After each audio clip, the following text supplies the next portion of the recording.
Hi friends, എൻ്റെ പുതിയൊരു വീഡിയോയിലേക്ക് എല്ലാവർക്കും സ്വാഗതം. ഇന്ന് ഞാൻ വന്നിട്ടുള്ളത് നമുക്ക് ചായ തിളക്കുന്ന സമയം കൊണ്ട് തന്നെ തയ്യാറാക്കിയെടുക്കാൻ പറ്റുന്ന കിടിലൻ 4 മണി പലഹാരത്തിൻ്റെ റെസിപ്പി ആയിട്ടാണ്. അപ്പോൾ നമുക്ക് വീട്ടിൽ ഗസ്റ്റൊക്കെ വരുന്ന സമയത്ത് ചില സമയത്ത് ഒന്നും ഉണ്ടാവില്ല അല്ലേ, പെട്ടെന്ന് അപ്പോൾ തയ്യാറാക്കി എടുക്കാൻ പറ്റുന്ന നല്ല സൂപ്പർ ടേസ്റ്റിലുള്ളൊരു നല്ലൊരു പലഹാരം കേട്ടോ ഇത്. അപ്പോൾ ഇതെങ്ങനെയാണ് തയ്യാറാക്കുന്നതെന്ന് നമുക്ക് നോക്കിയാലോ. അതിനുവേണ്ടി ഞാൻ ഇതവിടെ ഒരു ബൗൾ എടുത്ത് വെച്ചിട്ടുണ്ട്. ഇനി നമുക്കിതിലേക്ക് 3 മുട്ട പൊട്ടിച്ചൊഴിച്ച് കൊടുക്കാം. ഇനി നമുക്കിതിലേക്ക് 1/4 കപ്പ് പൊടിച്ച പഞ്ചസാര ചേർത്ത് കൊടുക്കാം. ഞാൻ ഇതിവിടെ പൊടിച്ചെടുത്തതിന് ശേഷം കേട്ടോ 1/4 കപ്പ്.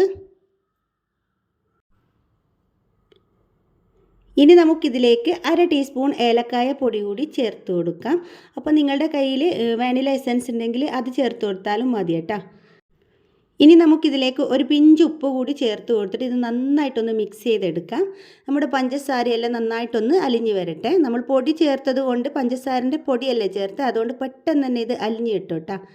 അപ്പോൾ എൻ്റെ വീഡിയോ നിങ്ങൾ ആദ്യമായിട്ട് കാണുന്നതാണെങ്കിൽ സബ്സ്ക്രൈബ് ചെയ്യണേ, കൂടെ ബെല്ലൈക്കണും അമർത്തണം. അങ്ങനെ ഞാൻ ഇതിവിടെ നന്നായിട്ട് തന്നെ മിക്സ് ചെയ്തെടുത്തിട്ടുണ്ട്. ഇനി നമുക്കിതിലേക്ക് മൈദ ചേർത്ത് കൊടുക്കാം.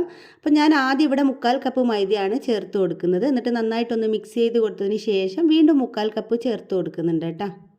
കൈ കൊണ്ട് നമുക്ക് നുള്ളി ഇടാൻ പാകത്തിന് വേണം കേട്ടോ. നമുക്ക് കൈ കൊണ്ട് ഇങ്ങനെ നുള്ളി എണ്ണയിലേക്ക് ഇട്ട് കൊടുക്കുന്ന ആ ഒരു പാകത്തിന് വേണം ഇത് തയ്യാറാക്കി എടുക്കാൻ.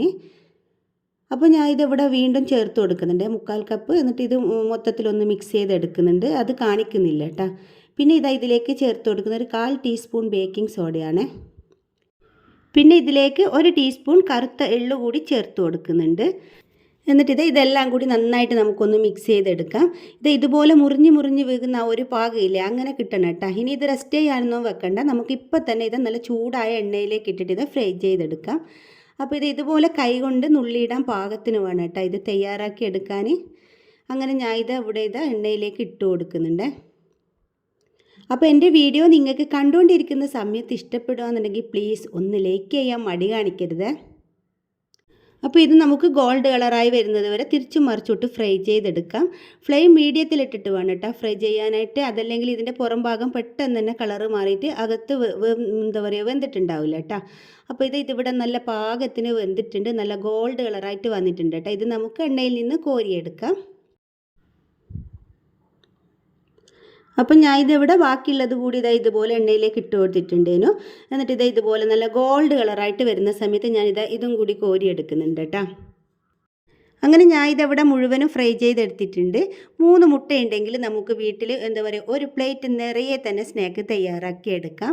അപ്പോൾ ഈ ഒരു സ്നാക്ക് നമുക്ക് മുതിർന്നവർക്കും കുഞ്ഞുങ്ങൾക്കൊക്കെ ഒരുപാട് ഇഷ്ടപ്പെടും കേട്ടോ. ഇതിൻ്റെ അകം ഭാഗം നല്ല സോഫ്റ്റ് കേട്ടോ. ഞാൻ ഇതിവിടെ മുറിച്ചിട്ട് കാണിച്ചു തരാം. അപ്പോൾ ഇത് നിങ്ങൾ കണ്ട നല്ല അടിപൊളി സോഫ്റ്റ് ആയിട്ടുള്ള സ്നാക്കാണ് ഇത്. അപ്പോൾ ഇതിൻ്റെ ഉൾഭാഗം കാണാൻ തന്നെ എന്ത് രസമാണ്. അപ്പോൾ ഇതിൽ എള്ള് കുറച്ച് കുറഞ്ഞു പോയി. എനിക്ക് ഒരുപാട് എള്ള് കടിക്കുന്നത് ഇഷ്ടം കേട്ടോ. പക്ഷേ എന്നോട് എന്താണെന്നറിയില്ല, 1 ടീസ്പൂൺ മാത്രമേ ഇട്ട് കൊടുത്തിട്ടുള്ളൂ. ഒരു 2 ടീസ്പൂണെല്ലാം ഇട്ട് കൊടുക്കുക കേട്ടോ. അന്നേരമായിരിക്കും ഇടയ്ക്കിടയ്ക്ക് എള്ള് കടിക്കാനായിട്ട് കിട്ടുക.